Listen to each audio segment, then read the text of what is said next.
Deep beneath the concrete and steel of New York City lies a sprawling, restless maze. Every day, millions of people surge through its arteries, their journeys usually forgotten as soon as they end. But in the early 2000s, a series of terrifying attacks shattered this routine, leaving a city on edge and its police force completely stumped. This is the chilling story of the silent subway attacker, a man who struck without warning, without a clear motive, and without ever speaking a single word. It all started on a quiet weekday morning. A commuter was stepping onto a train when he felt a sudden, sharp sting in his side just as the door slid shut. He glanced down to see blood quickly soaking through his shirt. He hadn't seen anyone get close to him, hadn't felt a push or heard a sound.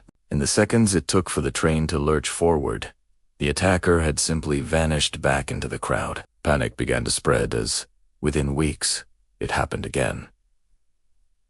And then again, random passengers on different lines, in different boroughs, were stabbed with what seemed to be a small, razor-sharp blade. The method was always the same. Each attack was over in a flash. Victims consistently reported the same haunting details. There was no confrontation, no argument, no flicker of emotion on the attacker's face. He would just walk up, stab his target, and melt back into the sea of commuters like a phantom. The NYPD was thrown into a frantic investigation. They flooded stations with plainclothes officers, hoping to catch him in the act. Security footage was reviewed frame by painstaking frame. From the scattered accounts of witnesses, a vague description began to form.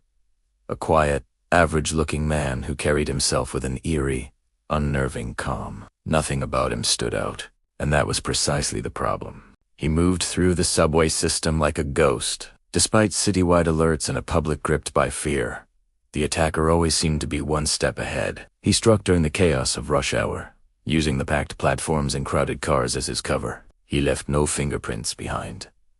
The weapon was never found, and most disturbingly, no pattern ever emerged. The victims had no connection to each other. This wasn't about robbery, it wasn't revenge, and it wasn't gang-related. It was something far more sinister. Pure, motiveless violence. Then, as suddenly and inexplicably as the attacks began, they stopped. There was no final confrontation, no dramatic arrest, no last sighting, just silence. The case went cold, and today, the file sits in an NYPD stamped with a single, frustrating word: unsolved. Some detectives believe the attacker simply moved to another city to continue his reign of terror elsewhere. Others have a more chilling theory, that he just stopped, blending back into the fabric of everyday life. He could be going to work, riding the train, and passing strangers who will never know how close they came to his blade. And somewhere out there, the silent subway attacker may still be watching people step onto a crowded platform, completely unnoticed in the noise of the city. Because the scariest criminal isn't the one you can see coming. It's the one who never says a word. Thanks for watching. And if you find these true crime stories as fascinating as I do, make sure to subscribe for more.